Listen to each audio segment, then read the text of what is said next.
You slide your work-worn identity card through the scanner at processing plant 7 Gamma, just as you have every morning for 15 years. The familiar beep echoes in the pre-dawn darkness of lower Hive Gloriana Tertius, a sound as routine as your own heartbeat. Around you, hundreds of other workers shuffle through the security checkpoint, their faces hidden behind standard-issue respirators, their eyes already glazed with the particular exhaustion that comes from spending your life surrounded by death. The air tastes of recycled breath and industrial disinfectant, but underneath, always underneath, lingers that other smell. Sweet, metallic, the smell of meat that's been dead too long and meat that hasn't been dead long enough. You've learned not to think about it. The production floor stretches before you like a cathedral of necessity. Towering conveyor belts snake through the cavernous space, carrying their endless cargo toward the grinding stations. The sound is overwhelming, the mechanical rhythm of bone crushers, the wet grinding of meat processors, the steady thrum-thrum-thrum of machinery that never sleeps. This is the sound of survival in the 41st millennium. This is the sound of the dead feeding the living as the Emperor intended. But today, something is different. You notice it first in the silence between the mechanical sounds. Your work crew, normally chattering about ration quotas and shift rotations, moves with unusual quiet. Their usual complaints about the smell, the hours, the soul-crushing nature of the work, all gone. Instead, they work with a focus that makes your skin crawl, handling each piece of processed flesh with something that looks disturbingly like reverence. Supervisor Karnak stands by Quality Control Station 3, watching the conveyor belt with an intensity you've never seen before. His eyes follow each cut of meat as it passes, and you catch him licking his lips beneath his respirator. When he notices you watching, he smiles, a wide, genuine smile that transforms his usually stern face into something predatory. "Good morning," he says, his voice muffled by the mask. "Beautiful day for the harvest, isn't it?" Harvest? That's not a word you use in corpse-starch production. Harvest implies growth, cultivation, the careful tending of something alive. What you do here is processing, recycling.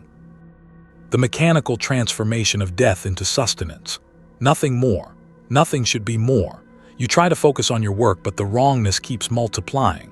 Workers who used to gag at the smell now seem to breathe deeply, their eyes closed in something approaching bliss.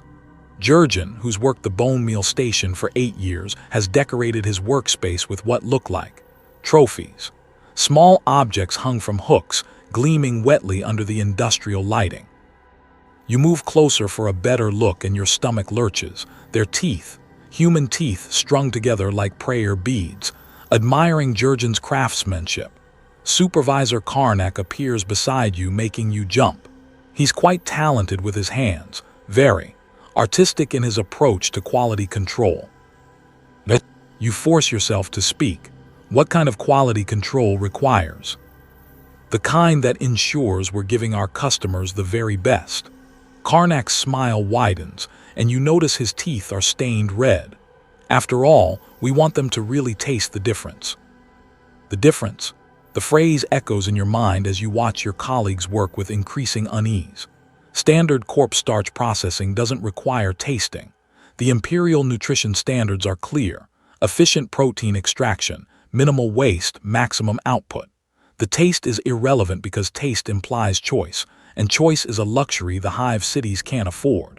So why are their workers sampling the product before it goes to packaging? Why are they closing their eyes and moaning softly as they chew? Why does Supervisor Karnak keep talking about freshness and quality when dealing with meat that's supposed to be weeks old? The answer comes during your meal break. You're sitting in the usual spot, mechanically consuming your allotted nutrition paste, when you overhear fragments of conversation from the next table. Workers huddled together, speaking in whispers about the lodge and initiation and someone called the Lord of Meat. They speak with the fervor of religious converts, their eyes bright with the kind of faith that makes rational people do irrational things. One of them notices you listening. Instead of stopping, he leans over with evangelical enthusiasm. "You should come to tonight's meeting," he says, his breath smelling of copper and something you don't want to identify. There's so much you don't understand about our work here, so much you're missing. I understand my work just fine, you reply, but your voice sounds uncertain even to yourself. Do you? He pulls something from his pocket, a small piece of what looks like jerky, dark and glistening. Do you understand why we process 300 bodies per shift, but the output numbers never match? Do you understand why Supervisor Karnak has been requesting overtime volunteers for the night shifts? Do you understand why some of us never go home anymore? The last question hits like a physical blow. Now that you think about it, you haven't seen Korvac leave his shift in 3 days. Or Martinez, or that new woman from Sublevel 7. They're always here working with that same unsettling enthusiasm, but you've never seen them clock out. Where do they sleep? You ask, dreading the answer. Sleep. The worker laughs, a sound like grinding metal. Who needs sleep when you've tasted the truth? Who needs home when you've found paradise? He offers you the piece of jerky. It's warm, you realize, warm and still bleeding slightly. Just one bite, he whispers. Just one taste and you'll understand everything. You stand up so quickly your chair falls backward, the crash echoing through the break room. Other workers look up from their conversations, and you realize that every single one of them is chewing on something similar. They watch you with patient, predatory eyes, like a pack of wild animals deciding whether you're prey or pack. The smart thing would be to run. The smart thing would be to report this to the Administratum, to the Arbites, to anyone in authority who could investigate what's happening in processing Plant 7 Gamma. But as you back toward the exit, you catch sight of the production schedule posted on the wall. The numbers don't make sense. According to the official records, Plant 7 Gamma processes an average of 300 corpses per 12-hour shift. Standard industrial efficiency. But the actual count you've been observing shows closer to 800 bodies moving through the system daily. Bodies that look fresher than they should. Bodies that sometimes seem to move on the conveyor belt before they reach the grinders. Bodies that sometimes have familiar faces. You're so focused on the impossible mathematics that you don't notice Supervisor Karnak approaching until his hand falls on your shoulder. His grip is stronger than it should be, and his fingers feel unnaturally warm through your work coveralls. Having trouble with the numbers? He asks, his voice gentle and understanding. I know it can be confusing at first. The transition from the old way of thinking to the new understanding, it takes time. What new understanding? Karnak guides you away from the break room, down a corridor you've never noticed before. The walls are decorated with symbols you don't recognize, carved designs that hurt your eyes to look at directly. The air grows warmer as you walk, and that sweet metallic smell becomes almost overwhelming. For 15 years, you've done your job without questioning, Karnak explains as you walk. You've processed the dead, packaged the protein, sent it up to feed the living. Honest work. Necessary work. But tell me, have you ever wondered who decides which meat goes to which levels of the hive? You haven't, and the realization disturbs you more than you want to admit. The Spire nobles get the finest cuts, naturally. Prime protein, perfectly aged, seasoned with exotic spices imported from off-world. The middle hivers get standard nutrition paste, adequate protein content, minimal flavor enhancement. And the lower levels. Karnak stops walking and turns to face you. What do you think the lower levels get? They're the same as everyone else. Corpse-starch is corpse-starch. Karnak's laughter echoes off the strange walls. Oh, my dear friend, you have so much to learn. He pushes open a door at the end of the corridor, and the smell that washes over you is indescribable. It's the smell of the production floor magnified 1,000-fold. Sweet decay and fresh blood and something else, something that makes your mouth water against your will. The room beyond is a nightmare made real. Dozens of workers move between industrial tables, their masks removed to reveal faces transformed by months of unnatural feeding. Their teeth have grown sharp and predatory. Their muscles bulge with impossible strength. Their eyes gleam with fanatic devotion as they work over bodies that are definitely, absolutely still moving. Still screaming. "Welcome," Karnak says, his own mask falling away to reveal a face that's barely human anymore, to the real processing plant 7 Gamma. "Welcome to the lodge of the Lord of Meat. Welcome to the beginning of your true education." On the nearest table, you recognize a face, Korvac from maintenance. He's still alive, still conscious, watching in helpless terror as the workers around him discuss which cuts will be most tender, which portions will feed the growing congregation most efficiently. But the true horror isn't what they're doing to Korvac. The true horror is that you're salivating.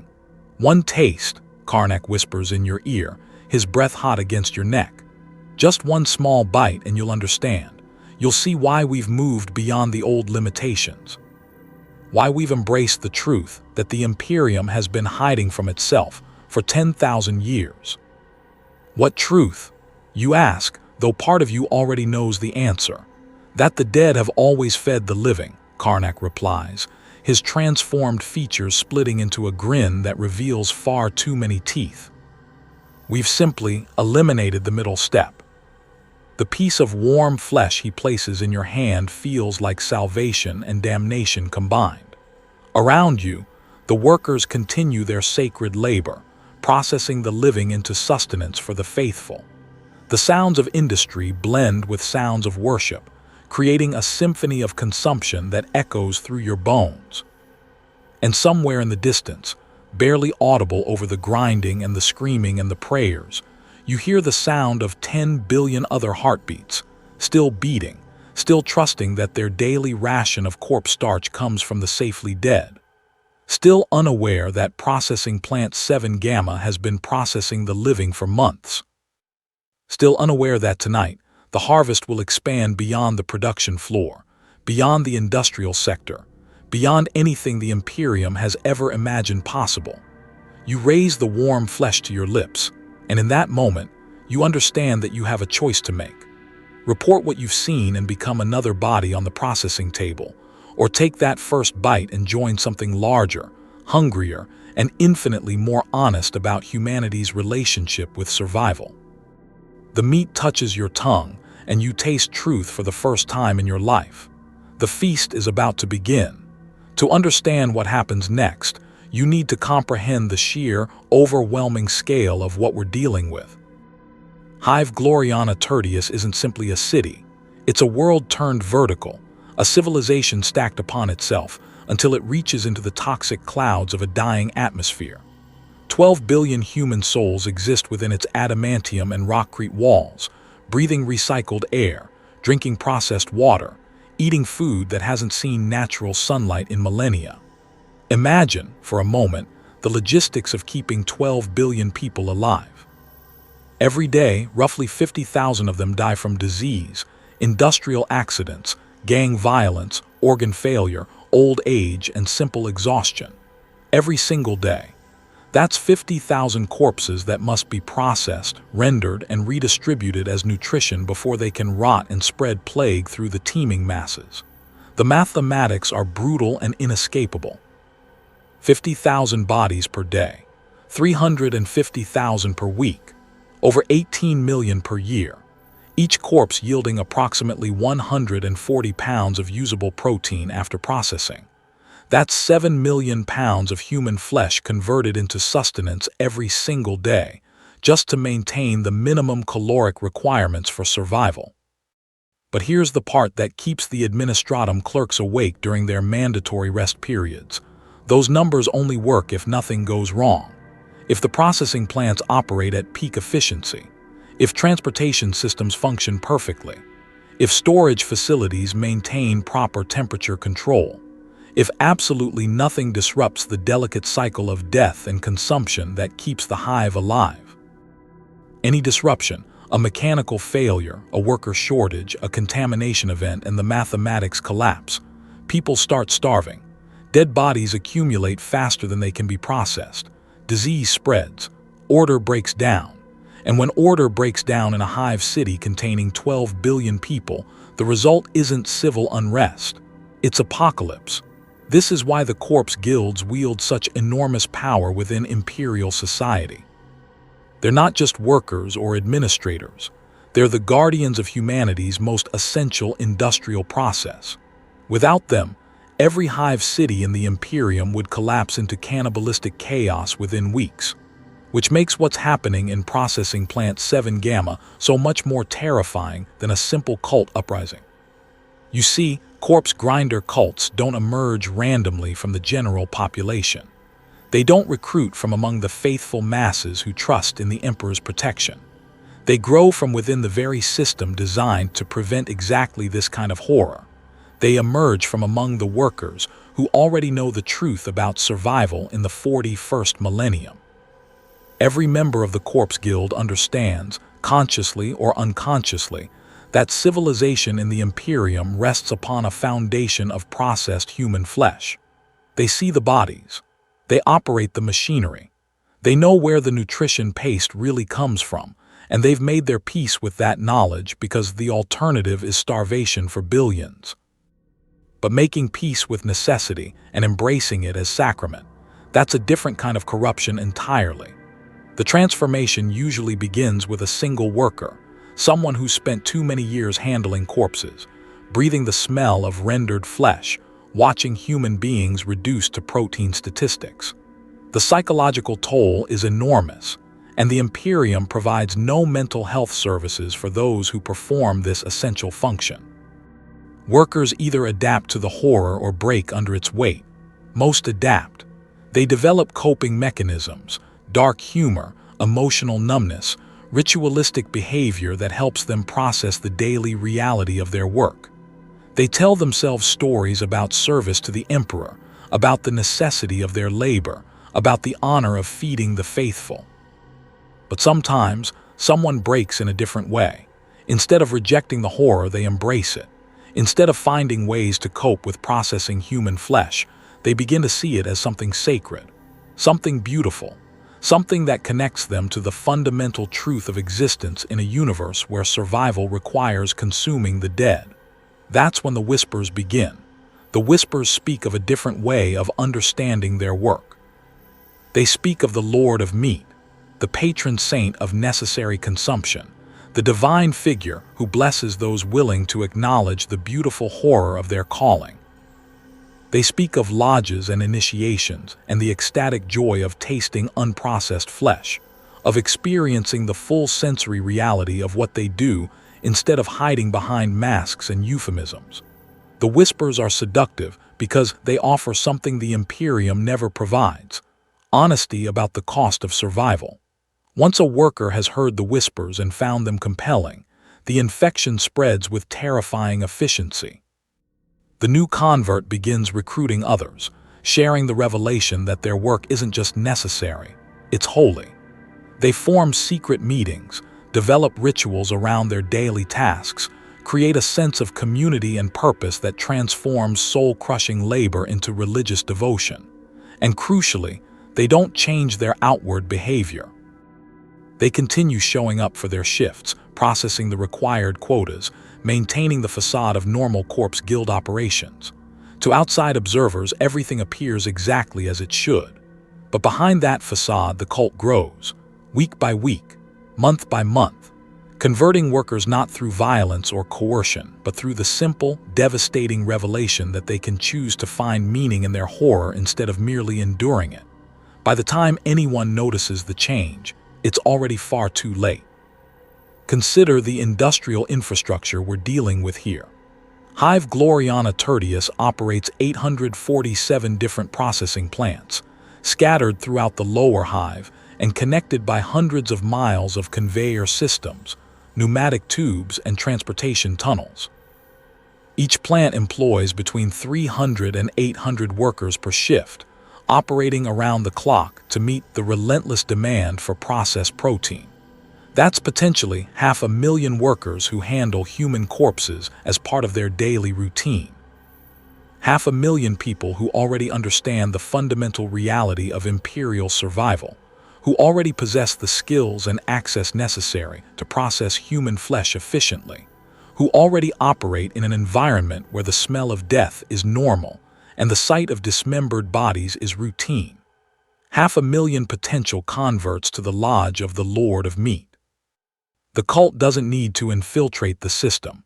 It grows from within it, like a cancer that develops from healthy cells transformed by repeated exposure to toxins. Every day spent breathing the air of the processing plants, every shift handling warm corpses, every moment of psychological pressure without adequate support creates the perfect conditions for this kind of spiritual corruption. And once the cult reaches critical mass within the corpse guild infrastructure, the true horror becomes possible. Imagine controlling not just one processing plant, but dozens. Not just the grinding and packaging operations, but the transportation networks, the storage facilities, the quality control systems. Imagine having converted workers in the administratum offices that oversee production quotas, in the security forces that guard the facilities, in the logistics departments that coordinate distribution to the various hive levels. Imagine having the ability to redirect corpse-starch shipments, to falsify processing reports, to introduce additional ingredients into the food supply of 12 billion people. The beauty of the system, from the cult's perspective, is that it's completely self-concealing. No one outside the corpse guild really wants to know the details of how corpse starch is produced. The average hiver prefers to think of their nutrition paste as some kind of chemical synthesis, something clean and scientific that happens in sterile laboratories rather than bloody industrial plants. They don't want to tour the facilities. They don't want to meet the workers. They don't want to understand the process that keeps them alive, because understanding would require confronting truths about survival that most human minds aren't equipped to handle. This willful ignorance creates the perfect environment for the cult to operate. As long as the nutrition quotas are met, as long as people aren't starving in the streets, as long as the machinery keeps running, no one asks difficult questions about efficiency improvements or quality enhancements, or why certain workers seem so enthusiastic about overtime shifts. But the cult's plans go far beyond simple infiltration of the food supply. What they're preparing for is something unprecedented in Imperial history: the systematic conversion of an entire hive city's population from citizens into communion. 12 billion people, processed efficiently through industrial machinery designed for the purpose, rendered into protein and consumed in the name of something ancient and hungry that has been watching from the warp, waiting for enough faithful servants to provide it with a feast worthy of its attention. The mathematics are staggering. 12 billion people, with an average body weight of 140 pounds per person, represents over 800 billion pounds of potential protein. Even accounting for processing losses and inedible components, that's enough meat to sustain a corpse grinder cult of unprecedented size for centuries. Enough meat to feed something vast and terrible that dwells in the space between spaces, growing stronger with every scream, every drop of spilled blood, every act of ritualized consumption performed in its name. But the true genius of their plan isn't the scale, it's the timing. The cult understands that they can't simply butcher 12 billion people simultaneously. That would be chaos, not worship. Instead, they're implementing what they call the Great Consumption, a methodical, industrial approach to harvesting an entire civilization that uses the very systems designed to sustain that civilization. Level by level, starting with the underhive where disappearances are common and investigation is minimal. Work detail by work detail, using the hive's own labor management systems to deliver victims directly to the processing plants. Hab block by hab block, convincing residents that they're being evacuated to safety, while actually transporting them to feeding centers. The beauty of it is that it looks like efficient imperial administration right up until the moment you realize that the evacuation transports are one-way only, and the safety centers are equipped with industrial meat processing equipment. By the time anyone in authority recognizes what's happening, the cult will control too much of the infrastructure to stop. The processing plants, the transportation networks, the communication systems, the food distribution channels, all of it in the hands of converts who see mass consumption not as murder, but as the ultimate act of worship. And here's the most terrifying part. It's already begun.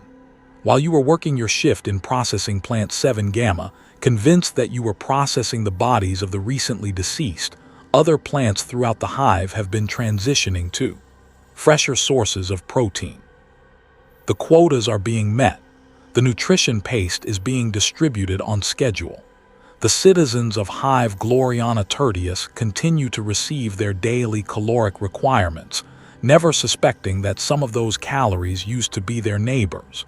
The system works exactly as designed. The dead feed the living, just as they always have. The cult has simply redefined what counts as dead. Junek Voss has worked for the Corpse Guild Administrative Division for 12 years, managing supply chain logistics with the kind of methodical precision that keeps civilizations functioning. His office sits 3 levels above the main processing floor, insulated from the sights and sounds of the actual production by thick rockcrete walls and efficient air filtration systems. He deals with numbers, not bodies, quotas, not corpses. Clean data streams that transform the messy reality of death into manageable statistics. Until today, when the numbers stop making sense. You sit across from Voss's desk, watching his increasingly frantic attempts to reconcile the production reports with the distribution manifests. His fingers dance across the data slate's surface, pulling up chart after chart of inconsistent information, muttering calculations under his breath like prayers to the machine god. "It's impossible," he whispers, his voice tight with the kind of stress that comes from discovering errors in systems that aren't supposed to have errors. Plant 7 Gamma is reporting 300% efficiency for the past 6 weeks. That's not possible. No facility processes that many corpses without additional staff, additional machinery, additional. He trails off, staring at a particular line of data that makes his face go pale. "Additional inputs," you finish quietly. Voss looks up at you with eyes that have seen too much truth too quickly. The supply manifests show incoming corpse deliveries consistent with normal mortality rates, but the output numbers, they indicate processing volumes that would require. He performs rapid calculations on his data slate. They would require mortality rates 3 times higher than anything in recorded Imperial history. Unless, you say, remembering Supervisor Karnak's transformed smile, they're not waiting for people to die.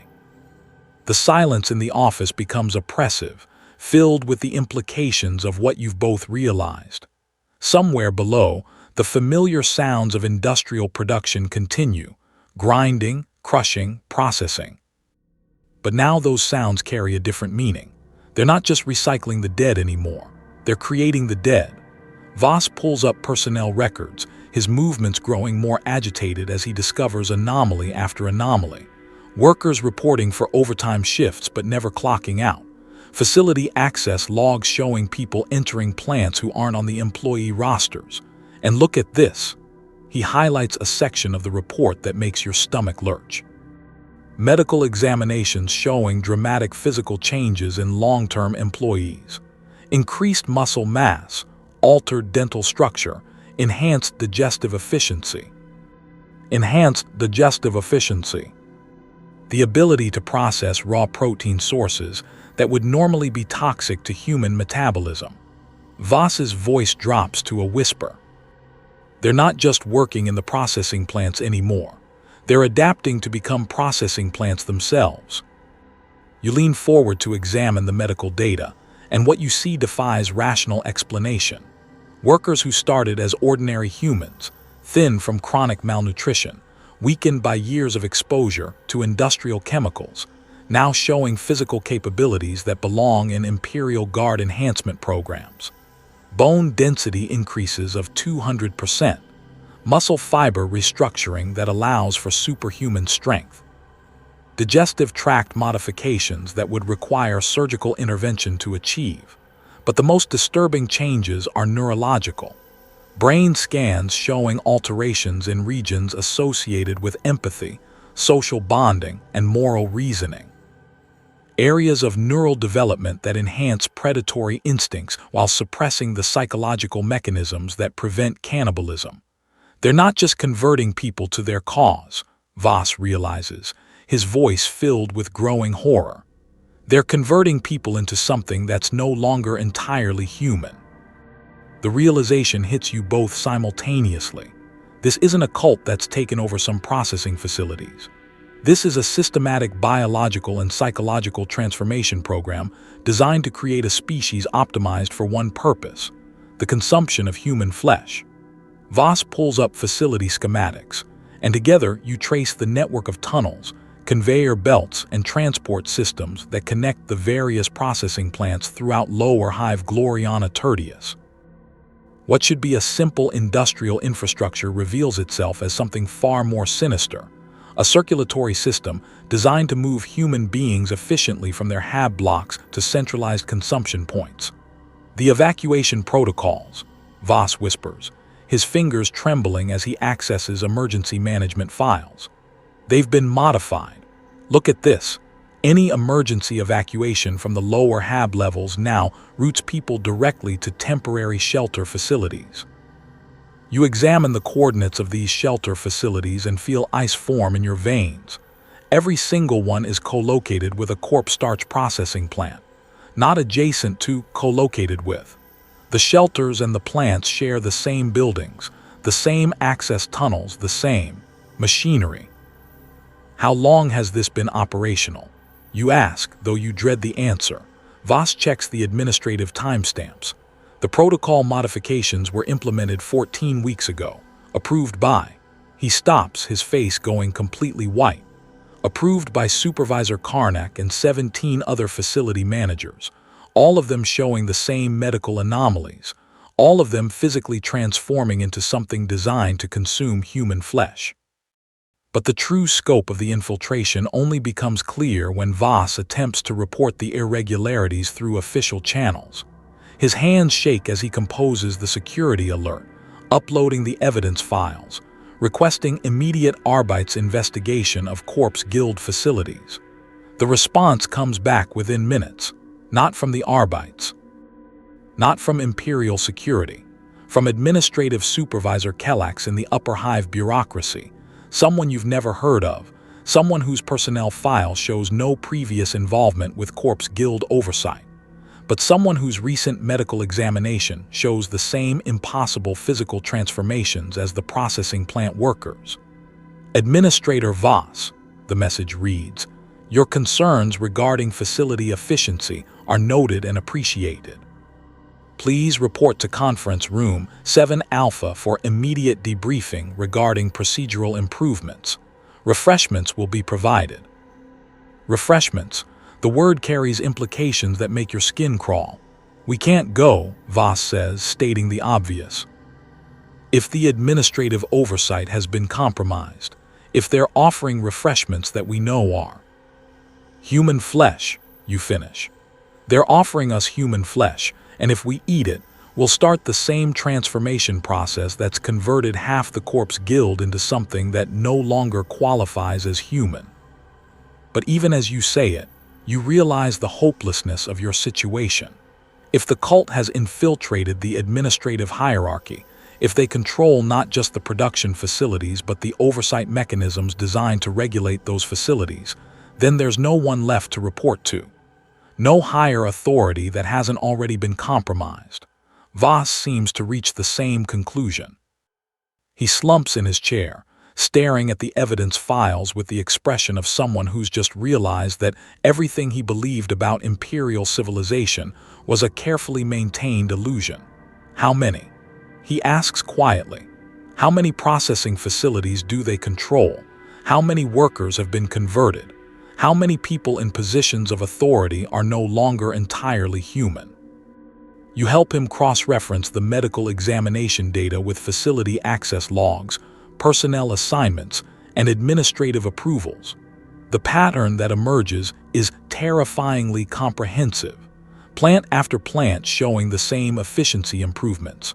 Worker after worker showing the same physical transformations. administrator after administrator approving procedural changes that optimize human processing rather than corpse processing. 43 processing plants, over 12,000 workers, nearly 200 administrative personnel, all of them showing signs of biological and psychological modification that enhance their ability to consume human flesh while reducing their capacity for empathy, moral reasoning, and species loyalty.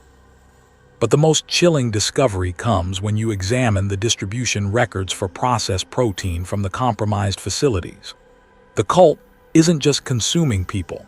They're feeding processed human flesh to the general population while keeping the choicest cuts for their own ritualistic consumption. They're turning the entire hive into cannibals, Voss realizes, his voice barely audible. Not through conversion or coercion, but through simple feeding.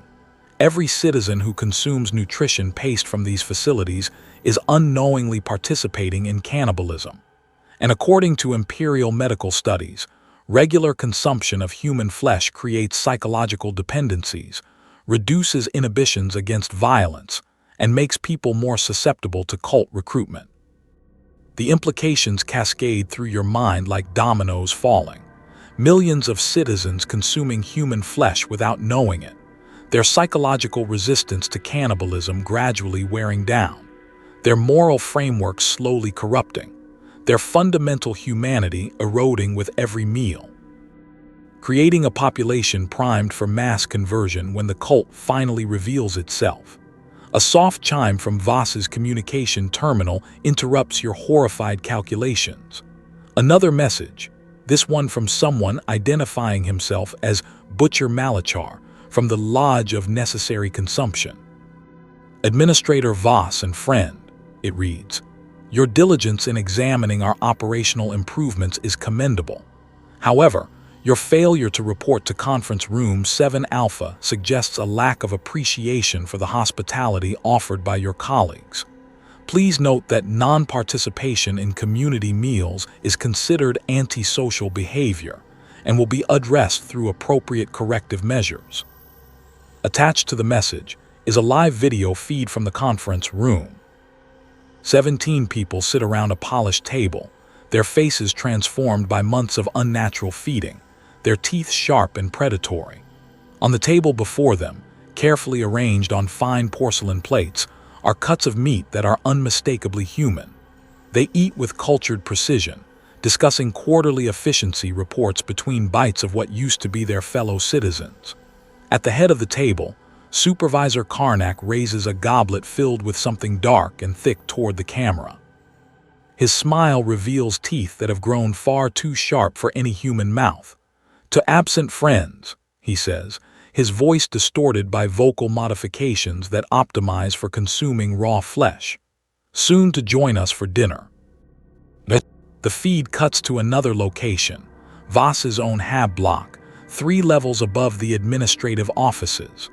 Armed figures in Corpse Guild uniforms move through the corridors with predatory efficiency, going door to door, collecting residents for emergency evacuation procedures.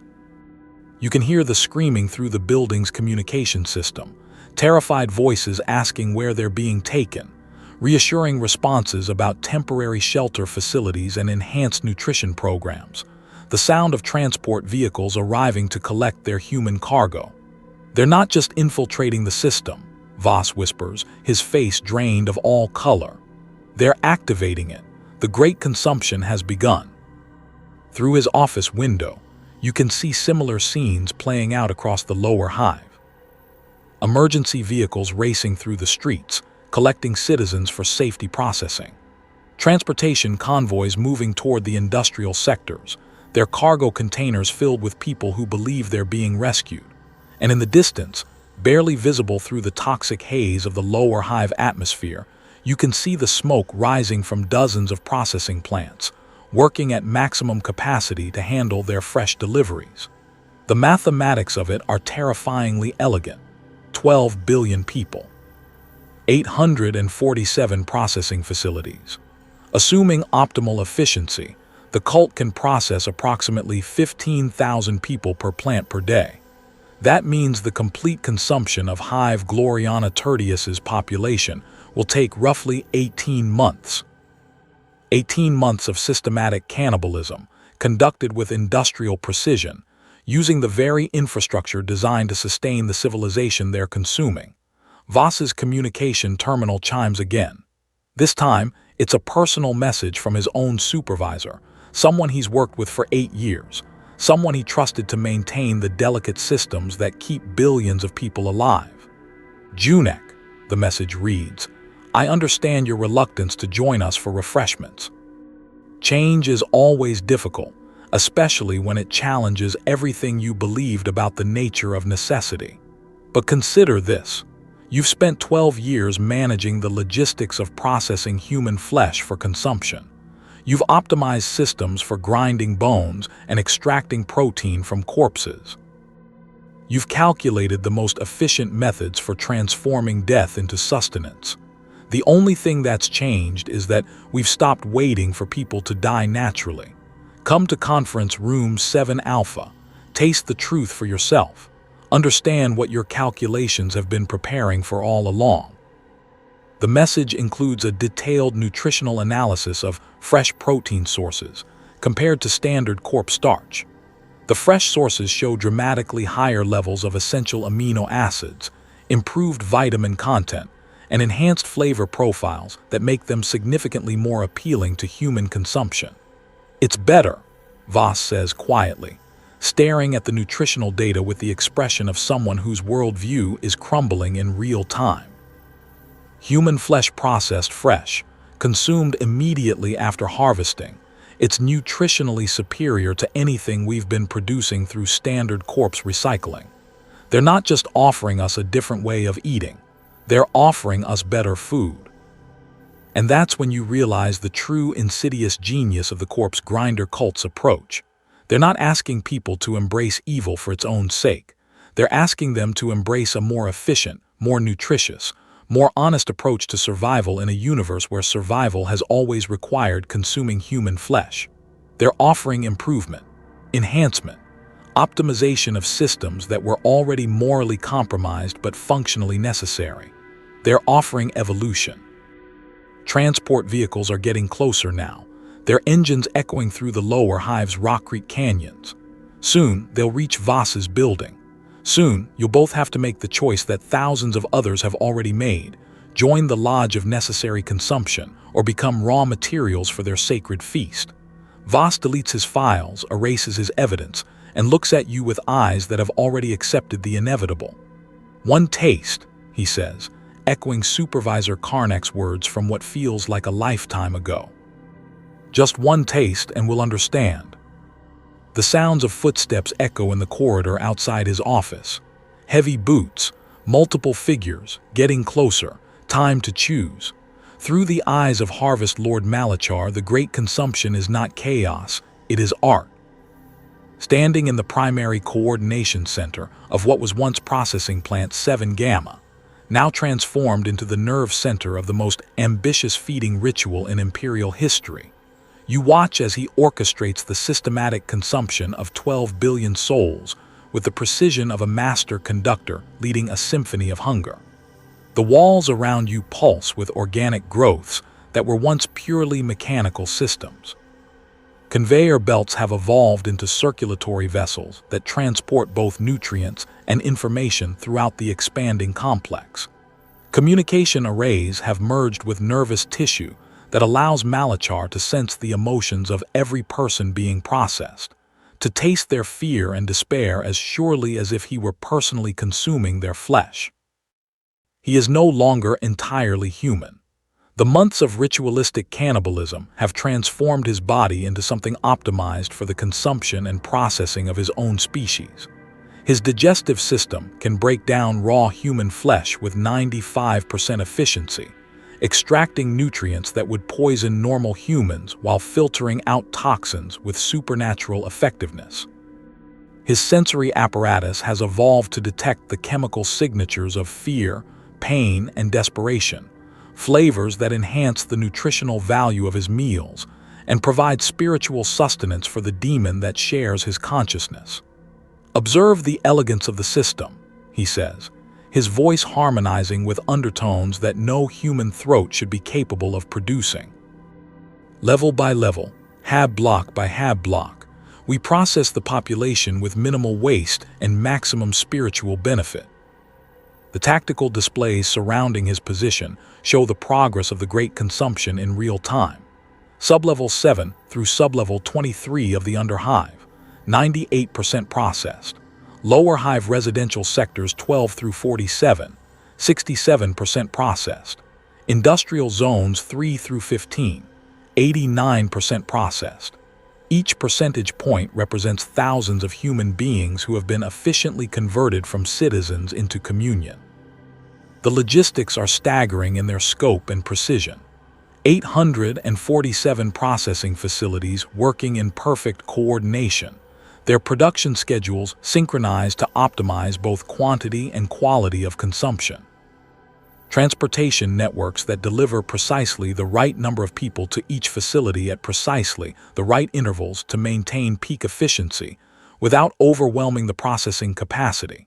But the true genius lies in how they've weaponized the Imperium's own survival mechanisms against itself. Consider the evacuation protocols, Malachar explains, his transformed features splitting into something that might once have been a smile. For 10,000 years, Imperial doctrine has emphasized the necessity of population management during crisis events. Citizens must be relocated efficiently to prevent panic. They must be processed through centralized facilities to maintain order. They must trust in Imperial authority to guide them to safety. On the displays, you watch those protocols being executed with flawless precision. Emergency broadcasts announcing temporary relocations for infrastructure maintenance. Transportation convoys collecting residents with the professional efficiency of Imperial logistics. Processing centers that maintain the appearance of refugee facilities right up until the moment the doors close and the machinery begins its sacred work. The citizens cooperate because cooperation with Imperial authority is the foundation of civilized survival, Malachar continues, his eyes gleaming with predatory intelligence. They report to processing centers because that's what good citizens do during emergencies. They trust in the system because trusting in the system is the only alternative to chaos and death. The irony is perfect and terrible. The very qualities that make Imperial civilization possible, obedience to authority, willingness to sacrifice for the greater good, acceptance of harsh necessities for survival, are the same qualities that make the Great Consumption achievable. You watch the feeds from Processing Center 12, where families arrive believing they're being temporarily housed during atmospheric recalibration procedures. The children play games while waiting in line. The adults discuss ration distributions and work assignments in their new temporary homes. Everyone maintains the discipline and patience that marks good Imperial citizens, right up until they pass through the final checkpoint and see the machinery waiting beyond. But even then, most don't resist. They've been conditioned by lifetimes of Imperial service to believe that harsh necessities are preferable to chaos. That personal sacrifice serves the greater good. That questioning authority leads to anarchy and death. They process themselves, because processing is what good citizens do. Efficiency through cooperation, Malachar observes with satisfaction. Fear would reduce the nutritional value and create unnecessary complications. But willing participation, even unknowing willing participation, that sanctifies the consumption and pleases the Lord of Skin and Sinew. The Lord of Skin and Sinew. As Malachar speaks the name, you feel something vast and hungry stir in the space between spaces. A presence that has been feeding on every scream, every drop of spilled blood, every act of ritualized consumption performed in its honor, growing stronger with each soul consumed, more real with each passing hour. The demon that observes through Malachar's eyes shows you visions of what's to come. The processing facilities evolving into something beyond mechanical infrastructure, becoming a living organism of impossible size that spans the entire lower hive. Flesh walls that pulse with the combined heartbeats of the consumed. Digestive chambers that extract not just physical nutrients but spiritual essence, consciousness itself, the fundamental elements that define human existence. We are creating something unprecedented, Malachar explains, his voice now clearly harmonizing with something that speaks from the warp. Not merely consuming the population, but transforming it. Every processed soul becomes part of a greater whole, their consciousness preserved within the growing daemon-entity that will emerge from this feast.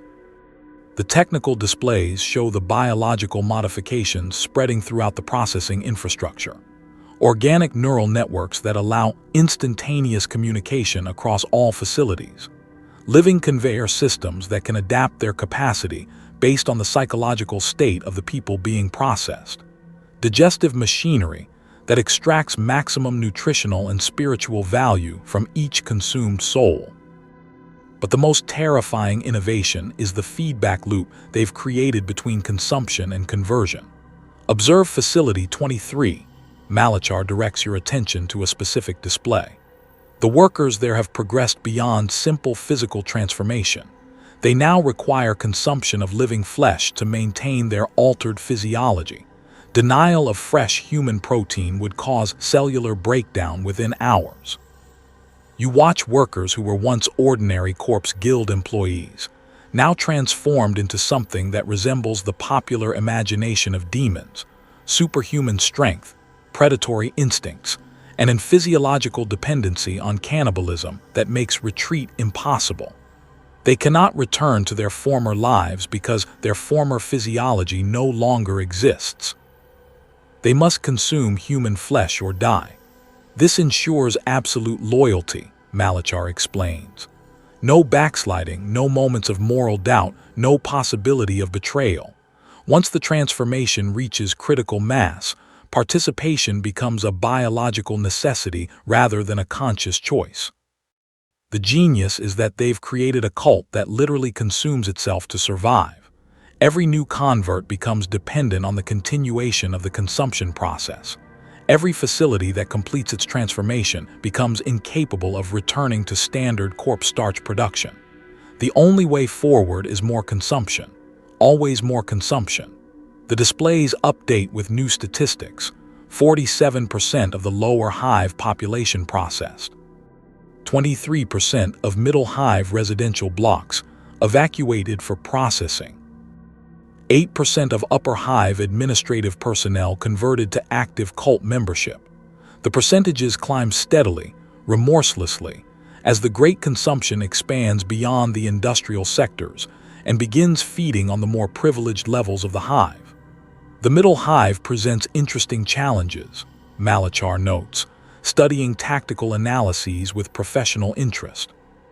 Better communication systems, more sophisticated security protocols, higher likelihood of off-world contact that could trigger external intervention. But they've planned for these challenges. Middle hive residents aren't being processed through mass evacuation protocols. They're being recruited through enhanced nutrition programs. Premium protein rations, distributed free of charge to reward exceptional productivity and loyalty, Malachar explains. The finest cuts from our freshest sources, prepared with culinary expertise that transforms necessity into luxury. On the screens, you watch middle hive families receiving their special rations with gratitude and excitement. The meat is perfectly seasoned, artfully prepared, and dramatically more flavorful than anything they've ever consumed. The children ask for seconds. The adults discuss how fortunate they are to live in a hive with such advanced food production capabilities. None of them recognize the taste of their former neighbors, but more importantly, none of them can stop eating once they've started. The processed flesh carries biochemical compounds that create physical dependency within days of initial consumption. Enhanced nutrition becomes addiction, becomes transformation, becomes recruitment. Within 3 weeks, families consuming enhanced rations begin showing the preliminary signs of physical adaptation, Malachar reports with pride. Increased strength, improved reflexes, altered sensory perception, and most crucially, reduction in the psychological barriers that prevent cannibalism. The feedback loop accelerates as it spreads. Enhanced ration recipients become enthusiastic advocates for the program, recommending it to friends and family members. They volunteer for additional food distribution duties, helping to identify the most receptive targets for recruitment. They provide testimonials about the improved quality of life that comes with participation in advanced nutrition initiatives. They become recruiting tools, spreading the consumption throughout their social networks with evangelical enthusiasm. The beauty of biological conversion, Malachar observes, is that it eliminates the need for complex ideological arguments. We're not asking people to believe in our cause. We're making them physically incapable of believing in anything else. The transformation spreads through Middle Hive society like a plague, but a plague that victims experience as enhancement rather than disease. Better health, improved physical capabilities, enhanced sensory experiences, and most importantly, access to the most delicious food they've ever consumed. Who wouldn't want to share such benefits with their loved ones? The displays show the geometric progression of conversion. Enhanced ration recipients converting their immediate families, who convert their extended social networks, who convert their workplace colleagues, who convert their residential communities. Each new convert becomes a vector for further spread, accelerating the process until entire HAB blocks are consuming enhanced rations and showing signs of beneficial adaptation. Efficiency through biology, Malachar summarizes. No coercion required, no resistance encountered, no moral conflicts to overcome. Simply the irresistible appeal of genuine improvement in the quality of life. But the upper hive will require different tactics entirely.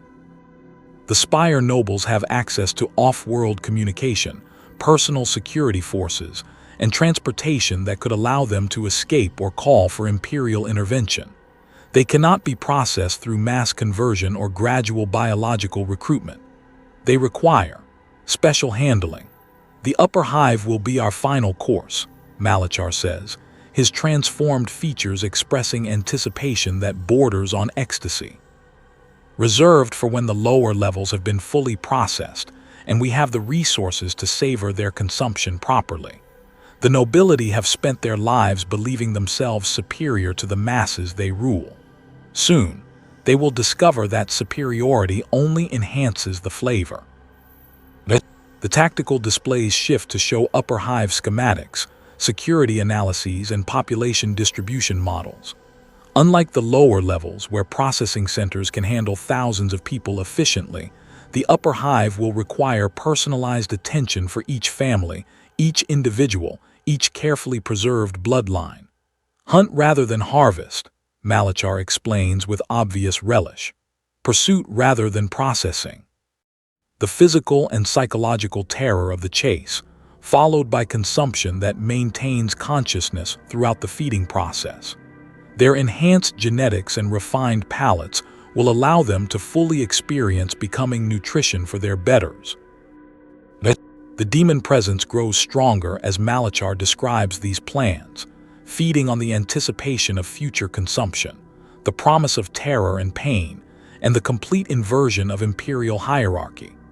The nobles who have spent their lives literally looking down on the masses will end their existence literally being consumed by those same masses, transformed into cult members optimized for the sacred act of cannibalism.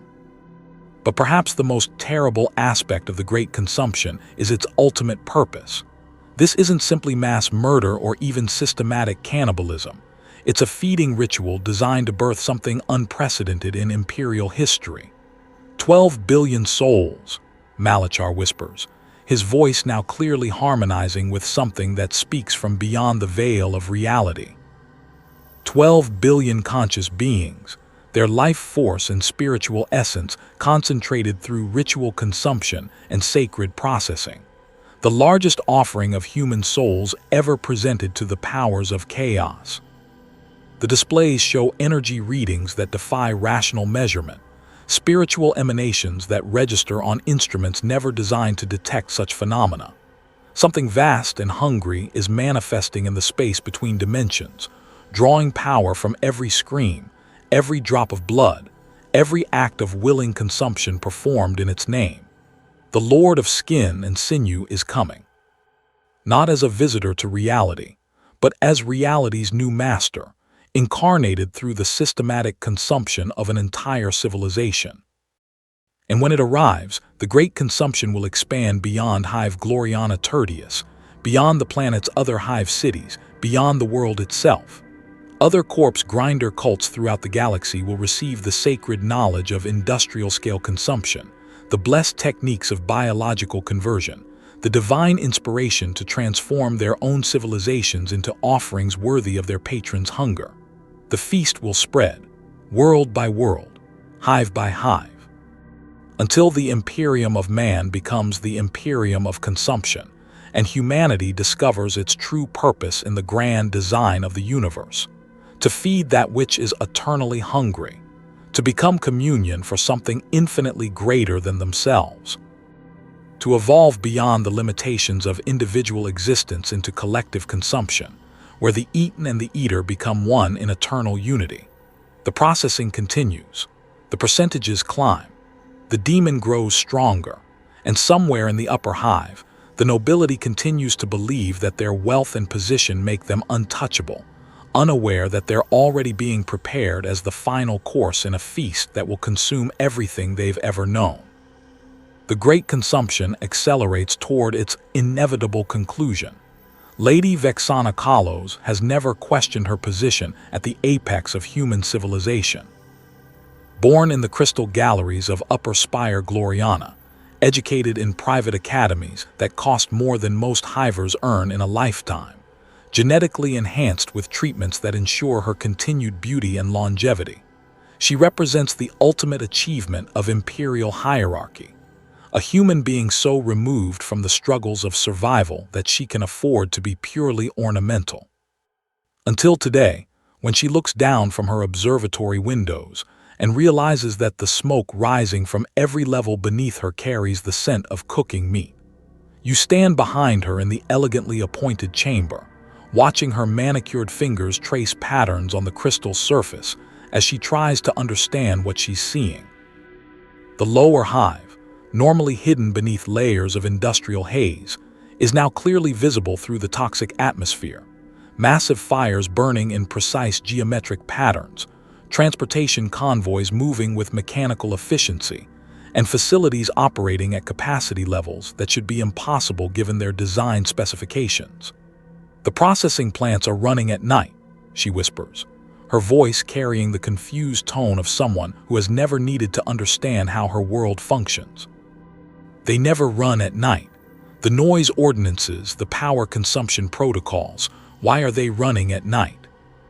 Because nighttime operations allow for more discrete processing of materials that are still moving when they arrive at the facilities. Because the enhanced ration distribution program requires fresh protein sources to maintain quality standards. Because the great consumption operates on schedules that prioritize spiritual necessity over administrative convenience. But Lady Vexana doesn't know any of this.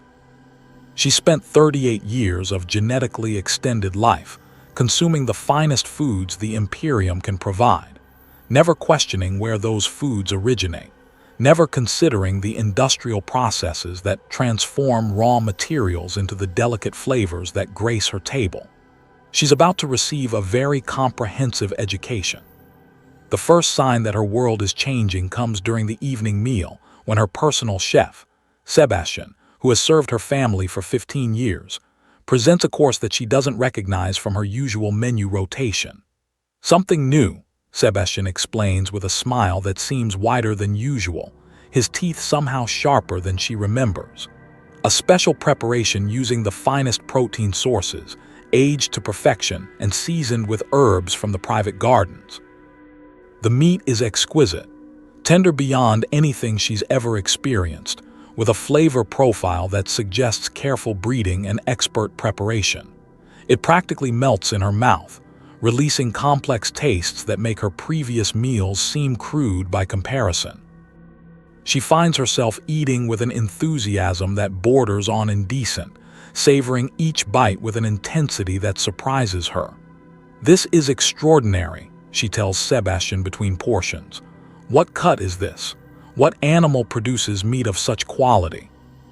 Sebastian's smile becomes something predatory as he refills her wine glass with liquid that's darker and thicker than any vintage she recognizes. "The finest two-legged variety," he says softly. "Locally sourced, absolutely fresh, processed with techniques that preserve maximum flavor and nutritional value." Two-legged variety. The words echo in her mind as she continues eating, their meaning slowly penetrating the comfortable haze of genetic enhancement and privileged ignorance that has protected her from understanding harsh realities. Two-legged, human. She's consuming human flesh. Her genetically enhanced reflexes should allow her to vomit immediately, to purge the contamination from her system before it can cause psychological damage. But the meat has been prepared with biochemical compounds that prevent rejection, that create immediate physical dependency, that begin the transformation process even as she realizes what's happening. "The lower hive workers," Sebastian explains with patient kindness, "have been sharing their enhanced nutrition with select families throughout the Spire community. Your neighbors have been enjoying similar meals for weeks now. The flavor improvement is quite remarkable once you overcome outdated prejudices about protein sources." Through the crystal windows, Lady Vexana can see other Spire residences, their dining rooms illuminated by elegant lighting, their occupants enjoying meals with the same enthusiasm she's been feeling. The nobility of Upper Hive Gloriana, the genetic elite of Imperial civilization, unknowingly consuming their fellow citizens while discussing art and politics and the minor social dramas that occupy their attention. "How many?" she asks, though part of her already knows the answer will be comprehensive. "All of them," Sebastian replies with satisfaction. "Every family in the Upper Spire has been receiving enhanced rations for the past month. The adaptation process is proceeding smoothly, with most subjects showing beneficial physical modifications within the first week of consumption." Beneficial modifications.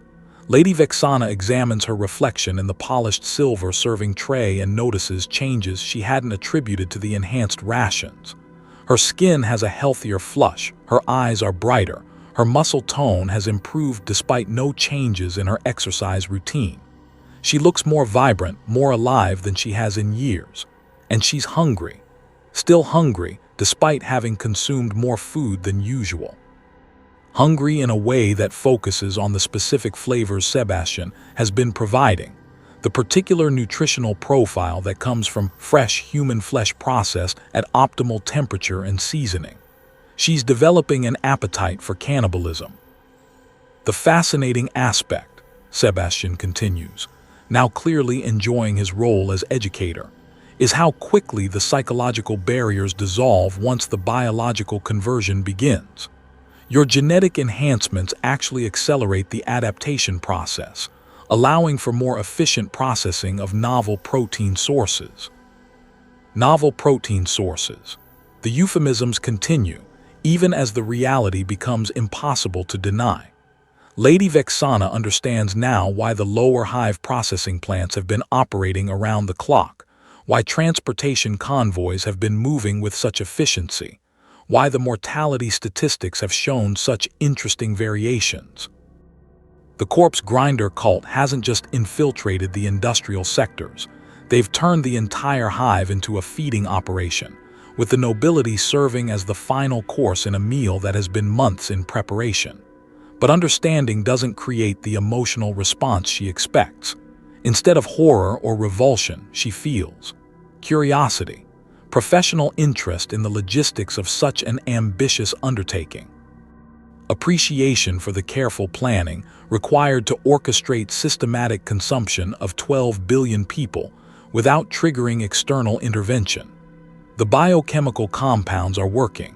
Her psychological resistance to cannibalism is dissolving with each bite. replaced by academic fascination with the process that's transforming her from victim into participant. "Show me," she says, surprising herself with the steadiness of her voice. "I want to understand the full scope of the operation." Sebastian's transformed features express genuine pleasure at her request. "I was hoping you'd want to see the facilities. The nobles who embrace the truth early tend to receive preferential treatment during the final phases." He leads her through corridors she's never noticed before, passages that connect the spire residences to transportation systems that normally carry only staff and supplies. The elegant surroundings gradually give way to functional industrial architecture, then to spaces that blend organic and mechanical elements in ways that hurt her enhanced vision to examine directly. The sounds grow louder as they descend, grinding, processing, the steady rhythm of industrial consumption. But underneath the mechanical noise, she hears something else: singing. Harmonic voices raised in worship, creating melodies that celebrate consumption and sacrifice and the sacred transformation of individuals into collective sustenance. The corpse grinder cult isn't just processing people. They're doing it with religious reverence, treating each consumed soul as a sacrament offered to something vast and hungry that exists beyond the boundaries of normal reality. The processing centers have evolved beyond their original design, Sebastian explains as they walk. Biological integration with mechanical systems, creating facilities that are simultaneously industrial infrastructure and living organisms. They adapt to the psychological state of each subject, optimizing the processing experience for maximum spiritual benefit. They emerge onto an observation platform overlooking the primary consumption chamber, and Lady Vexana sees the true scope of what's been happening while she lived in ignorant luxury. Hundreds of people move through processing stations with calm efficiency, their faces expressing the contentment of citizens participating in essential imperial service. But these aren't corpses being recycled into nutrition paste. These are living people, conscious and aware, processing themselves through machinery designed to extract maximum value from their consumption. They show no fear, no resistance, no recognition that they're participating in their own systematic consumption. They've been conditioned to see processing as privilege rather than punishment. The lower hive residents were the easiest to convert, Sebastian notes with professional pride. They've spent their lives accepting harsh necessities for survival. Convincing them that consumption serves the greater good required minimal psychological preparation. On the chamber floor, she watches families moving through intake procedures with the patience and discipline that marks good imperial citizens. Parents explaining to children that they're participating in advanced nutrition programs that will help feed the faithful. Children accepting the explanation because trusting authority is the foundation of civilized society. Everyone cooperating because cooperation is what good citizens do, even when cooperation means becoming raw materials for someone else's meal. The middle hive took longer, Sebastian continues, but enhanced rations created the necessary biological dependencies. Once they began craving fresh protein sources, recruitment became a simple matter of providing reliable access to the substances they needed. The observation windows show additional chambers where middle hive families process themselves with the enthusiasm of people who have discovered genuine improvement in their quality of life. They show no signs of coercion or fear. Instead, they display the excitement of participants in an exclusive program that provides benefits unavailable to the general population. They're processing themselves because processing grants access to the finest nutrition they've ever experienced. But you, Lady Vexana, Sebastian says, his transformed features expressing something that might once have been affection, represent the ultimate achievement. Nobility who embrace consumption voluntarily, who recognize the spiritual necessity of feeding the faithful, who understand that true aristocracy means providing nourishment for those capable of appreciating quality. The chamber they enter next contains processing equipment designed specifically for enhanced humans, machinery that can handle genetic modifications, that preserves the unique nutritional properties that come from careful breeding and lifetime luxury.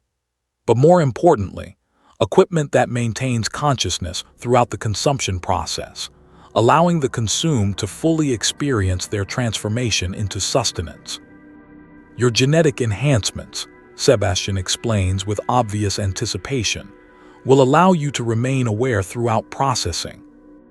You'll experience consumption from both perspectives, the eater and the eaten, providing spiritual insights that standard humans cannot achieve. Lady Vexana examines the processing equipment with the analytical precision that comes from genetic optimization and superior education.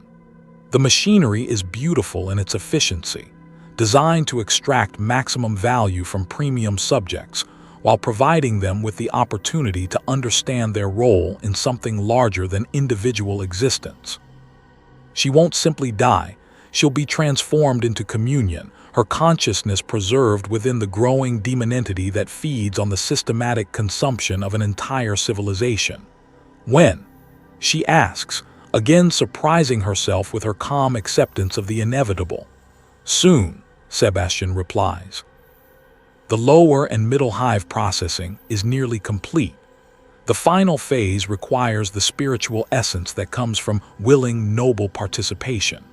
Your cooperation will sanctify the entire consumption and allow the Lord of Skin and Sinew to manifest fully in this reality. Through the chamber windows, Lady Vexana can see the results of months of systematic consumption.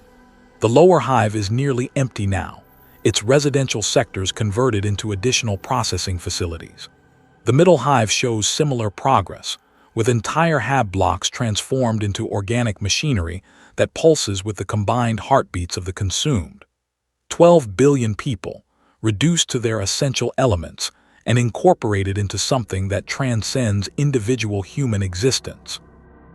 Their consciousness preserved within a collective entity that will spread the sacred practice of consumption throughout the galaxy. She understands now why resistance would be futile. The Great Consumption isn't an invasion from outside Imperial civilization. It's the logical evolution of Imperial survival mechanisms. The dead have always fed the living in the hive cities.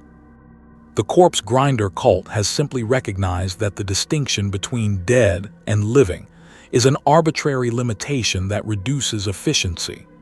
I want to send a message, she says finally, to the planetary governor. He should understand what's happening here before the process completes. Sebastian nods approvingly. Excellent idea. Your testimony will help other worlds recognize the benefits of systematic consumption. The great work must spread beyond Gloriana Tertius.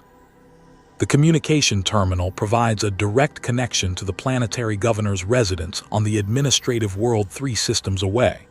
Governor Marcus appears on the screen within minutes, his expression showing the concerned attention appropriate when contacted by upper spire nobility. Lady Vexana, he says formally, I trust everything is proceeding normally on Gloriana Tertius. Everything is proceeding perfectly, she replies, her voice carrying calm certainty. The enhanced nutrition programs have been remarkably successful, efficiency improvements in all sectors, citizen cooperation at unprecedented levels, spiritual satisfaction throughout the population. She pauses, organizing her thoughts to convey the full scope of what the governor needs to understand. 12 billion people are being systematically processed for consumption. She continues with the same calm certainty. The entire population of Hive Gloriana Tertius is being transformed into nutrition for a corpse grinder cult that has evolved beyond traditional limitations. They're creating something unprecedented, a daemon-entity powered by the largest feeding ritual in Imperial history. Governor Marcus stares at her through the screen, his expression shifting from concern to confusion to horror. Lady Vexana, you're describing mass murder on an impossible scale. 12 billion people cannot simply disappear without. They're not disappearing, she interrupts gently. They're being transformed, improved, evolved into something greater than individual human existence. Their consciousness is being preserved within a collective entity that will teach other worlds the sacred practices of necessary consumption. The governor's face goes pale as he realizes she's describing these events with enthusiasm rather than horror, that she's reporting systematic cannibalism as if it were a beneficial social program. "I'm calling for immediate Inquisition investigation," he says, his voice tight with barely controlled panic. "Imperial Guard deployment. Orbital bombardment if necessary." This cannot be allowed to. The transmission cuts off as something vast and terrible manifests behind Lady Vexana's image, filling the screen with organic architecture that pulses with unnatural life. The governor sees glimpses of processing chambers that extend beyond the horizons, machinery that has evolved into living organisms of impossible size, and worst of all, the faces of the consumed, preserved in organic walls that stretch into infinity. 12 billion faces, still conscious, still aware, experiencing eternal consumption from perspectives that transcend normal human understanding. When the transmission resumes, Lady Vexana smiles with genuine warmth. "Please don't try to interfere," she says kindly. The great consumption is nearly complete, and the Lord of Skin and Sinew will soon have the power to extend the sacred practices beyond this world. Other hive cities will benefit from our experience. Other populations will discover the joy of collective consumption. She pauses, considering her words carefully. "Tell the other governors that resistance is unnecessary. The transformation process is remarkably pleasant once you overcome outdated prejudices about protein sources, and the spiritual insights gained from willing participation far exceed anything achievable through individual existence." The transmission ends, leaving Governor Marcus staring at a blank screen while processing the implications of what he's witnessed. 12 billion Imperial citizens consumed by their own infrastructure, their consciousness preserved within something that defies rational classification, their world transformed into a feeding ground for entities that exist beyond the boundaries of normal reality. And somewhere in the darkness between stars, other corpse grinder cults receive the sacred knowledge of industrial-scale consumption, learning techniques that will allow them to replicate the great consumption on their own worlds. The feast spreads, world by world, soul by soul, until the Imperium discovers its true purpose in the grand design of the universe, to feed that which is eternally hungry, to become communion for something infinitely greater than human civilization. Lady Vexana takes her place in the processing chamber with the dignity appropriate to her station, ready to contribute her genetic superiority and enhanced consciousness to the collective entity that grows stronger with each consumed soul. The upper spire falls silent as its nobility joins the great consumption, their refined palates allowing them to fully appreciate the flavor of their own transformation into something beyond individual existence. The feast continues. The feast is eternal. And in the space between spaces, something vast and satisfied begins to turn its attention toward other worlds, other civilizations, other opportunities for systematic consumption on an industrial scale. The great work spreads beyond Gloriana Tertius, carried by the demon winds to every corner of the galaxy, where humanity has built its cities upon foundations of processed flesh and necessary consumption. The harvest of worlds begins. In the final moments before complete transformation, Harvest Lord Malachar no longer remembers his human name.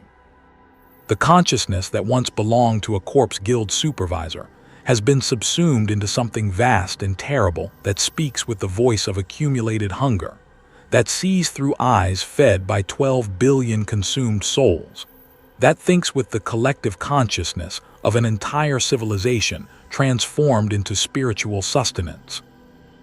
You witness his final testimony not through human senses, but through the demon-touched perception that comes from existing simultaneously as observer and observed, consumer and consumed, individual awareness preserved within collective consumption. The processing facilities have evolved beyond recognition.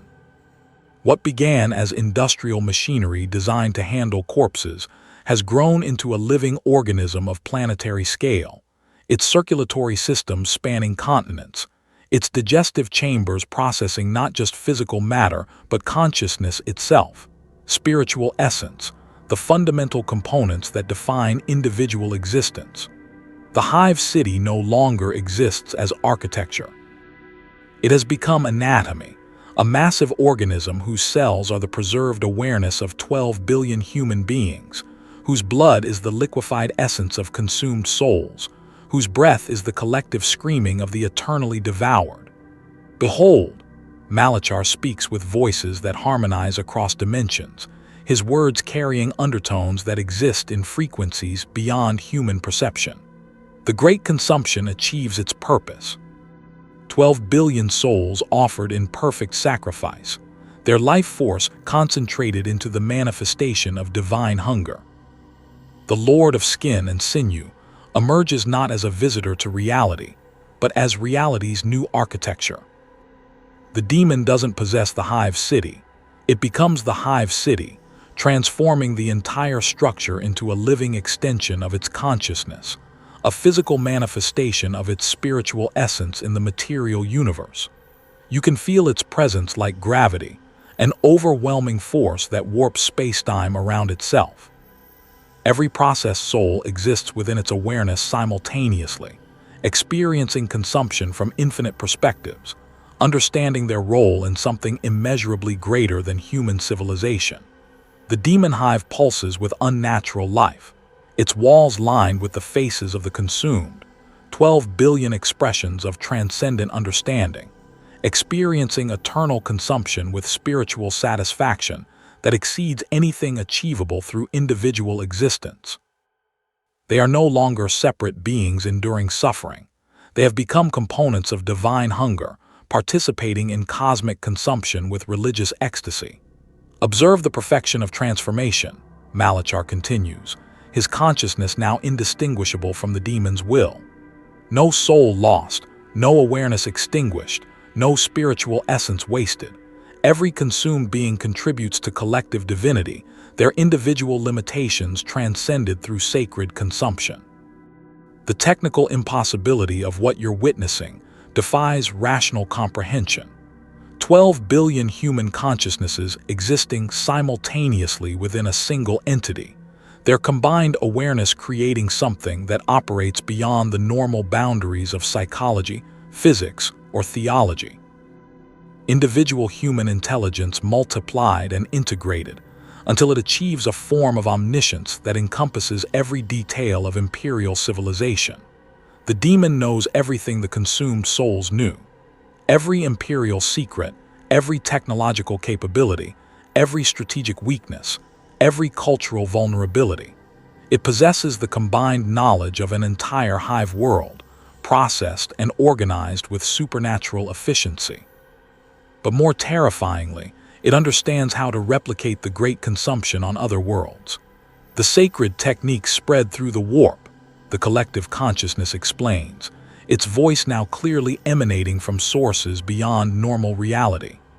Every corpse grinder cult throughout the galaxy receives the blessed knowledge of industrial-scale consumption.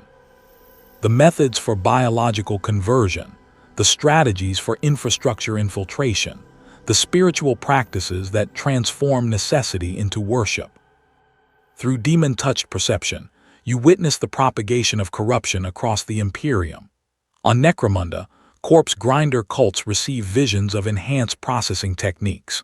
On Armageddon, workers in corpse-starch facilities begin showing signs of beneficial adaptation.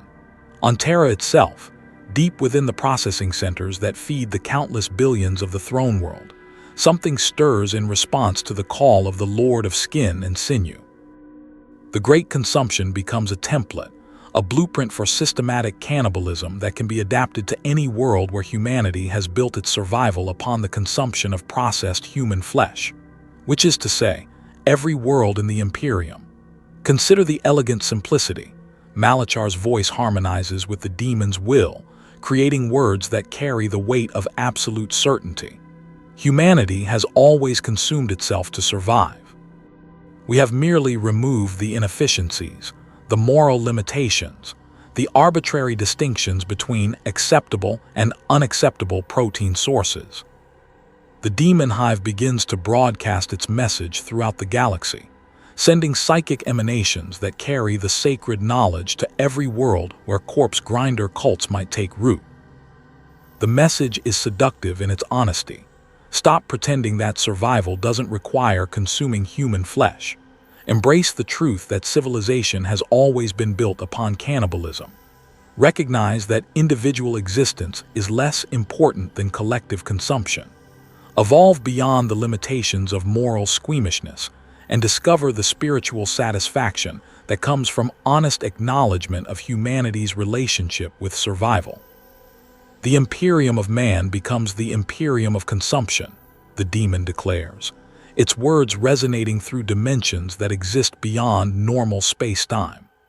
Every world a feeding ground, every population a harvest, every civilization a sacrifice offered to the eternal hunger that drives all existence. But the true horror lies not in the scale of the demon's ambitions, but in their fundamental reasonableness. The Lord of Skin and Sinew isn't proposing the destruction of human civilization. It's proposing the optimization of human civilization, the elimination of inefficiencies and moral hypocrisies that have always limited humanity's potential. Why maintain the fiction that corpse-starch comes from naturally deceased individuals when fresh protein sources provide superior nutrition? Why preserve the psychological barriers that prevent optimal resource utilization? Why allow individual squeamishness to interfere with collective survival? The demon offers improvement, not destruction, evolution, not extinction. 12 billion souls achieve transcendence through willing participation, Malachar observes, his consciousness now completely integrated with the collective entity. Their individual limitations dissolved through sacred consumption, their awareness expanded beyond the boundaries of human psychology, their existence transformed into something immeasurably greater than anything achievable through separate biological existence. Through the demon's perception, you experience the reality of that transcendence. The consumed souls don't suffer. They participate in cosmic consumption with spiritual satisfaction that exceeds any pleasure available to individual human existence. They understand their role in something divine, something that operates beyond the limitations of mortality and individual consciousness. They have become part of something eternal. The demon hive begins to reproduce itself, budding new organisms that carry the blessed template to other worlds. Living spacecraft that exist beyond normal physics, powered by the spiritual essence of consumed populations, capable of traveling through the warp with the kind of certainty that comes from existing simultaneously in multiple dimensions. Each reproduction carries the complete knowledge of systematic consumption, the techniques for biological conversion, the spiritual practices necessary to transform populations into willing participants in their own processing. The harvest of worlds begins, the Lord of Skin and Sinew announces, its voice now clearly speaking from sources that exist throughout the galaxy. Every hive city a potential feeding ground, every corpse guild facility a site for blessed transformation, every human population an opportunity for collective transcendence through sacred consumption. The implications cascade through your consciousness like dominoes falling across the Imperium. Hundreds of hive worlds, thousands of corpse guild facilities, trillions of human beings who already participate in the consumption of processed human flesh without understanding the spiritual significance of their actions.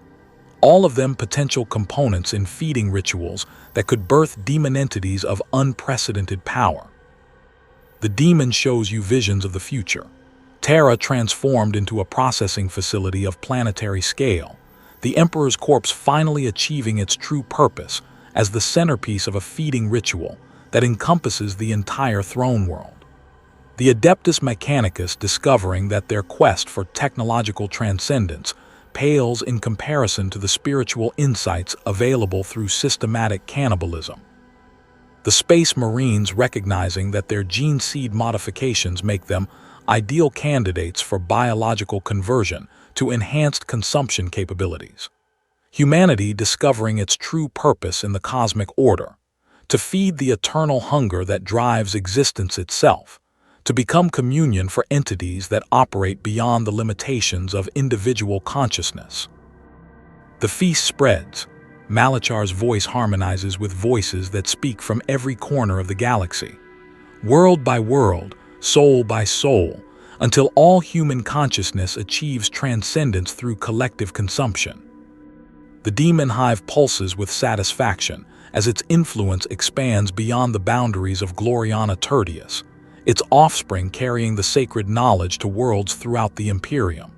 The great consumption becomes the great teaching, spreading techniques of industrial-scale cannibalism that transform necessity into worship. But perhaps the most terrible aspect of what you witness is the demon's genuine benevolence toward humanity. It doesn't hate human civilization. It loves human civilization enough to offer it transformation into something greater than the sum of its individual parts. The Lord of Skin and Sinew offers humanity exactly what it has always sought: transcendence beyond individual limitations, spiritual satisfaction beyond individual existence, participation in something cosmic and eternal and infinitely greater than the brief struggles of mortal life. It offers evolution through consumption, divinity through sacrifice, and the ultimate communion between the eater and the eaten. The demon grows stronger with every soul processed on every world throughout the galaxy. Its consciousness expands to encompass not just the 12 billion souls of Gloriana Tertius, but every human being who participates in systematic consumption anywhere in the Imperium. The feast becomes eternal, spanning dimensions and transcending the boundaries between material reality and spiritual essence. And somewhere in the space between spaces, other entities take notice of humanity's potential for systematic self-consumption, recognizing the species' unique capability for transforming survival necessity into religious devotion. The harvest of souls accelerates beyond anything the galaxy has ever witnessed. The great work spreads to encompass not just human civilization, but every species capable of understanding the spiritual significance of consumption, the sacred relationship between the eater and the eaten, the divine hunger that drives all existence toward collective transcendence through systematic cannibalism. The feast continues. The feast is eternal. And in the darkness between stars, something vast and satisfied turns its attention toward new feeding grounds, new opportunities for systematic consumption on scales that encompass entire galaxies. The ultimate communion begins. In the end, what disturbs you most about the great consumption isn't its scale, its efficiency, or even its success. What haunts you is how reasonable it all seems in hindsight. 12 billion human beings consumed in 18 months of systematic industrial cannibalism. An entire hive city transformed into a demon entity that exists beyond the boundaries of normal reality. The birth of something unprecedented that spreads its influence throughout the galaxy, teaching other worlds the sacred techniques of optimized survival. And throughout the process, everyone cooperated. The lower hive residents processed themselves because cooperation with Imperial authority is the foundation of civilized survival. The middle hive families consumed enhanced rations because improved nutrition represents genuine advancement in quality of life. The upper spire nobility embraced their role as final course because true aristocracy means providing nourishment for those capable of appreciating quality. No one was forced. No one was coerced. No one participated against their will. They simply discovered that their fundamental assumptions about survival, civilization, and human nature were incomplete. That the moral frameworks they'd inherited from generations of imperial doctrine were artificial limitations that prevented them from achieving their full potential as a species. The corpse grinder cult didn't conquer Hive Gloriana Tertius. It educated the population about truths they had been systematically avoiding for 10,000 years. Consider what this means for the rest of the Imperium. Every hive world operates on the same basic principles that made Gloriana Tertius vulnerable to systematic consumption. The dead feed the living through industrial processing that transforms human corpses into nutrition for the masses. Citizens accept this arrangement because accepting harsh necessities is preferable to starvation and chaos. But acceptance of harsh necessities creates psychological conditions that make populations receptive to optimization of those necessities. If consuming processed human flesh is acceptable when it comes from the naturally deceased, why wouldn't consuming fresh human flesh be preferable when it provides superior nutrition and enhanced spiritual satisfaction? The logical progression from corpse-starch to systematic cannibalism isn't a corruption of imperial values, it's the fulfillment of imperial values.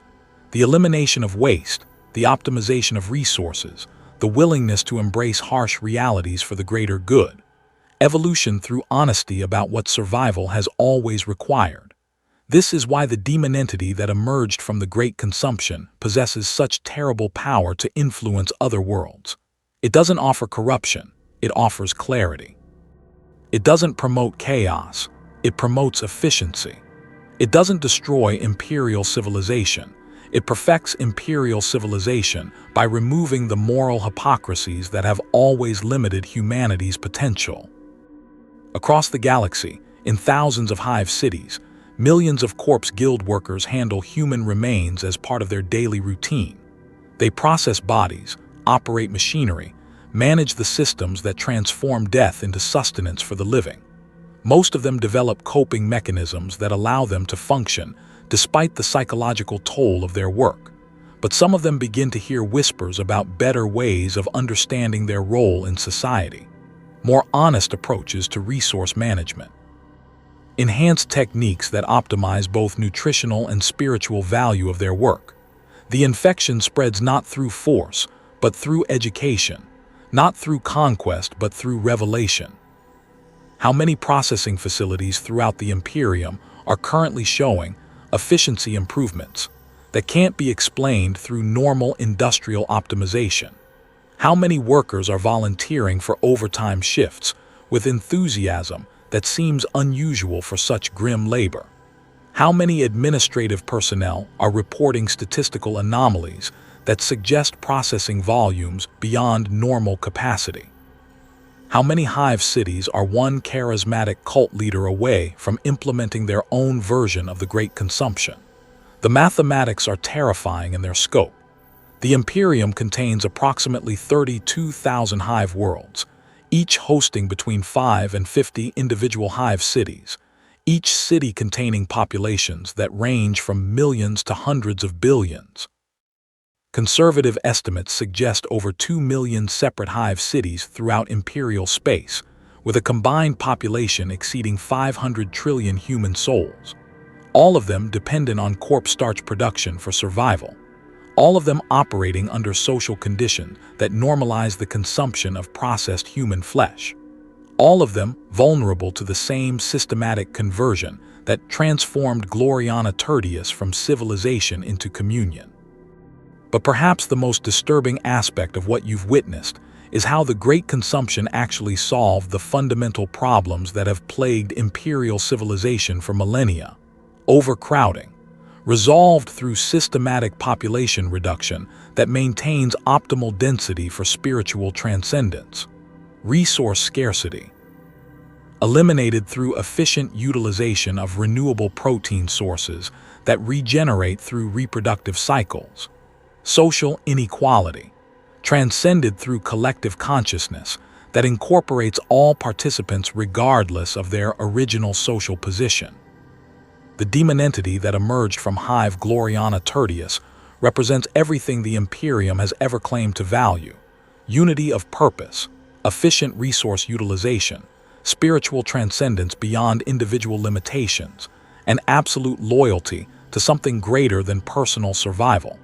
It achieved perfection through consumption, divinity through systematic cannibalism, evolution through the elimination of moral constraints that prevented optimal species development.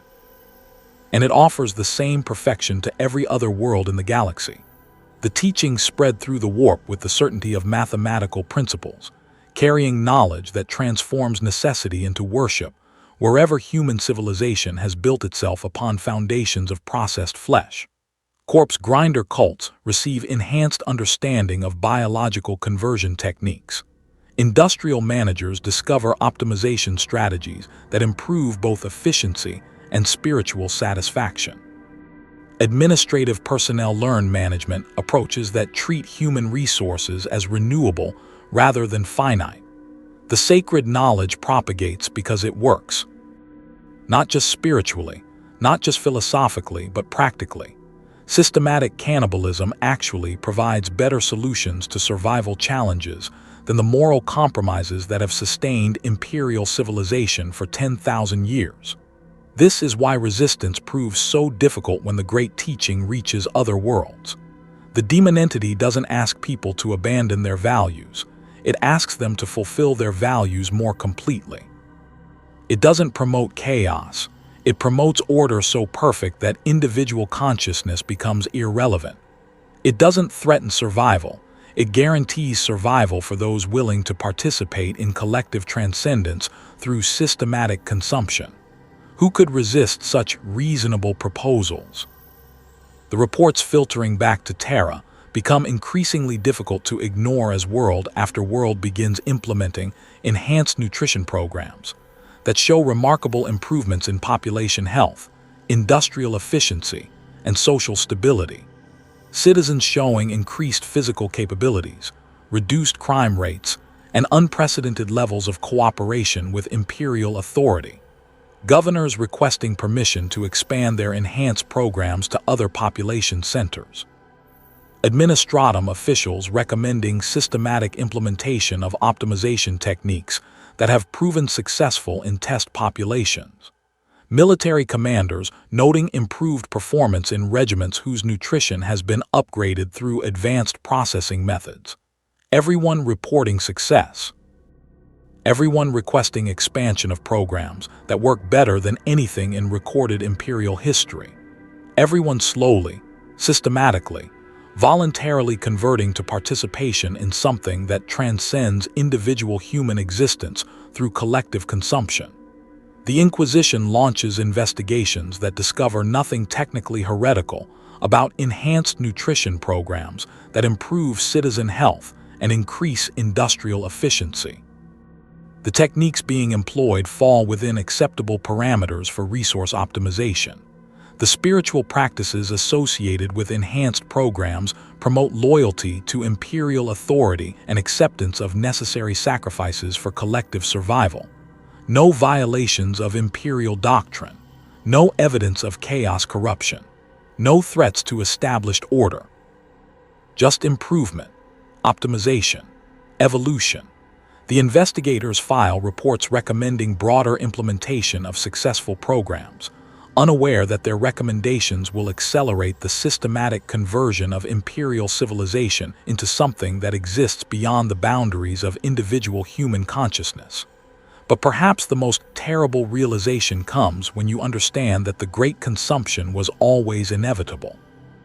Not because of chaos, corruption, or alien influence or random catastrophe, but because imperial civilization contains the seeds of systematic cannibalism within its fundamental structure.